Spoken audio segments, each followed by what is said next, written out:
Godina Wallagga Lixaa naannolee kaabaa gandanya Dookiitti dhukaasa waraanni mootummaa jiraattota nagaa irratti baneen dargaggoo maqaan isaa Dingataa Abaaboo jedhu galaafatan. Waraanni mootummaa maqaa waboo Sakataana jechuun lixa Oromiyaatti bobbaafame kun hawaasa nagaa hidhaa fi ajjeechaan dararaa jiraachuu maddi keenya naannolee kaabaa irraa dubbifne OIB'tti himeetii jira. Dabalata gabaasa kanaa akka itti aanu kanatti isin biraan geenya. Godina Wallagga Lixaa naannolee kaabaa gandanya Dookiitti dhukaasa waraanni mootummaa jiraattota nagaa irratti baneen dargaggoo maqaan isaa Dingataa Abaaboo jedhamu galaafatan. Waraanni mootummaa maqaa waboo Sakataana jechuudhaan lixa Oromiyaatti bobbaafame kun hawaasa nagaa hidhaa fi ajjeechaan dararaa jiraachuu maddi keenya naannolee kaabaa irraa dubbifne OIB'tti himeetii jira. Waraanni mootummaa kan dhiyeenya kana lixa Oromiyaatti bobbaafame kun isiniitu waboo nyaachisaa jira jechuudhaan dhukaasa uummata nagaa irratti kan banan yommuu ta'u, Injiinar Dingataa Abaaboo magaalaa keessaa fuudhanii harka isaa dudduubatti erga hidhanii booddee magaaluma sana fuulduratti hidhattoonni mootummaa nama seeraaf qabamee harka isaanii jiru hidhannoo maleeyyii jiraatuma ganda sana nama uffannaan isaa sibiilii rifeensi isaa normaal ta'e hawaasuma nagaa keessaa fuudhanii rasaasa itti roobsuun du'eera jedhanii biraa deeman. Dargaggoon kun erga dhawame boodaas lubbuun isaa haftee hospitaala geeffamuus lubbuun isaa baraaramuu waan hin dandeenyeef du'aan addunyaa kanarraa boqotaniiti jiran. Oduu gama biraatiin qondaala olaanaa TPLF kan turan obbo Sibahat Naggaa dabalatee aangawoonni biroo waraanni biyyattii to'achuu tajaajilli oduu Itoophiyaa gabaase. Obbo Sibahat Tarsiimoo badii TPLF baasuu fi ajjeechaa suukanneessaa waraanaa Itoophiyaa irratti akka raawwatamuuf hooggansa kennuu turan jechuun raayyaan ittisa biyyaa himatee jira. Dabalata gabaasa kana akka itti aanu kanatti isin biraan geenya. Qondaala olaanaa TPLF kan turan obbo Sibahat Naggaa dabalatee aangawoonni biroo waraanni biyyattii to'achuu tajaajilli oduu Itoophiyaa gabaaseetira.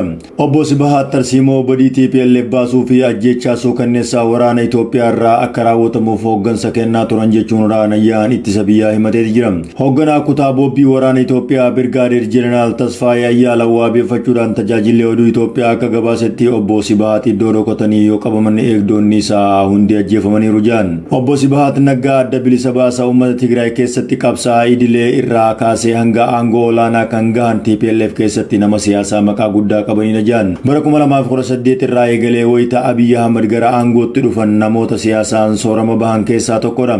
Obbo Sibahat sakatta'insa waraana mootummaatiin kan qabaman yommuu ta'u, dabalataanis haati warra isaaniitiin isaanii wajjiniin to'atamuun gabaafameeti jira. Koloneel Kinfee Taaddasaa, Koloneel Yamaanee Kaasaayii Asagida Gabra Kiristoos, Komaander Barihee Girmaa, Amda Maariyaam Tasammaas kan waraanni Itoophiyaa to'ate keessa akka jiranillee gabaasni kun tuqeeti jira. Birgaadeer Jeneraal Tasfaayee Ayyaaloo akka jiranitti haati warra Meejar Jeneraal Hayyaaloo Aariyaa kan dhiyeenya kan Ameerikaa irraa gara Tigraay imalan aadde Algaanesh Mallas opereeshinii aangawoota TPLF qabuus godhamuu jala osoo hin miliquuf yaalanii boolla lixuu du'uu ibsaniiru. Gama oduu biyya alaatiin humni waraana USA haleellaa qilleensaa ajaja olaanaa dabalatee loltoonni Alshabaab 5 ajjeesuu dhaga'ame. Waraanni Ameerikaa haleellaa xiyyaara Soomaaliyaa keessatti raawwateen gaggeessaa olaanaa garee hidhattoota Alshabaab dabalatee walumaa eegalatti hidhattoota 5 ajjeesuu beeksise. Dabalata gabaasa kanaa akka itti aanu kanatti isin biraan geenya. Humni waraana USA haleellaa qilleensaa ajaja olaanaa dabalatee loltoota Alshabaab 5 ajjeesuu dhaga'ame. Waraanni Ameerikaa haleellaa xiyyaara Soomaaliyaa keessatti raawwateen gaggeessaa olaanaa garee hidhattoota Alshabaab dabalatee walumaa galatti hidhattoota 5 ajjeesuu beeksise. Haleellaan kun Ameerikaa loltoota ishii Soomaaliyaa keessaa baasuuf wayita jedhutti guyyaa dursee dhaga'ame. Hoogganaan garee hidhattoota kanaa beekamaan ajjeefamuun kan gabaafame ta'us maqaan isaa as keessatti hin tuqamne. Ta'us garuu namtichi kibba Soomaaliyaatti hidhattoota kana karaa maallaqaa dhootuu fi loltoota gurmeessuu keessatti qooda olaanaa qabaachuutu himama. Qondaalli hidhattoota Alshabaab ajjeefame kun haleellaa loltoota Ameerikaa fi Soomaaliyaa irratti haleellaa magaalaa Saaweenee cinatti qaqqabe keessatti hirmaateera jedhamee yaadama. Waraanni Ameerikaa haleellaa kana keessatti namoonni nagaa madaa'anis ta'e ajjeefaman hin jiru jedhan. Waraanni Soomaaliyaa loltoota Alshabaab 8 iddoo biraatti ajjeesuu gabaasteeti jirti. Kaayyoo xiqqaate bara darbee haleellaa xiyyaaraa 50 takka hidhattoota kanarratti raawwachuu ibse. Loltoonni Ameerikaa 700 ta'an biyyattii keessaa bahuuf yeroo jedhutti ture. Pirezidaantiin Ameerikaa barri hojii isaanii hobbaa kan jiran Doonaald Tiraamp loltoonni biyya isaanii Soomaaliyaa gadhiisanii akka bahan ajaja dabarsanii turan.